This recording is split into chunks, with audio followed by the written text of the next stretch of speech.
Okay, what we got here is a 2015 Sportsman ETX EFI with the 325. I bought this wheeler knowing that it needed work. According to the previous owner, it was running rough and then eventually wouldn't start again. Would crank, but no start. They brought it to the dealer, and the dealer said that it had timing issues, and for them to further verify and such like that, they needed to tear the engine apart, and that's where I come in. And I verified when I took the valve cover off that yes, the timing chain was loose. And so I did some digging, and every source said that the engine needed to be taken apart in order to do the timing. And I got to thinking, well, I'm curious if I can do this in frame without taking it apart. Well, I wanted to make this video to help out somebody because there was not much information about this, but I want to verify that yes, the engine does need to be torn apart in order to do a timing chain assembly.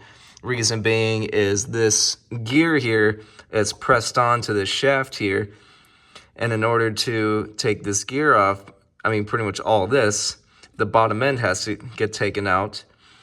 But of course, much like a snowmobile, you got to remove the piston from the connecting rod in order to slide this down. So reasons being that I couldn't work around this as much as I tried.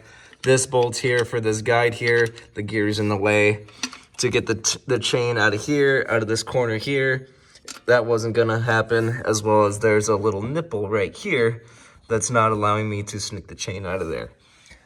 So yes, the engine does need to be taken apart to do this properly, and now I'm to the point where I'm just going to do a proper engine rebuild since it's got to get torn apart anyway. I plan to probably make a video on the process of rebuilding this thing because, again, there's not much for these engines. I see plenty of them for the 570s, but not for these 325s here. So also, if you've worked on these things before and have comments or strategies and such like that to help with this process, feel free to leave them down. Could always use the help. Thank you very much for watching.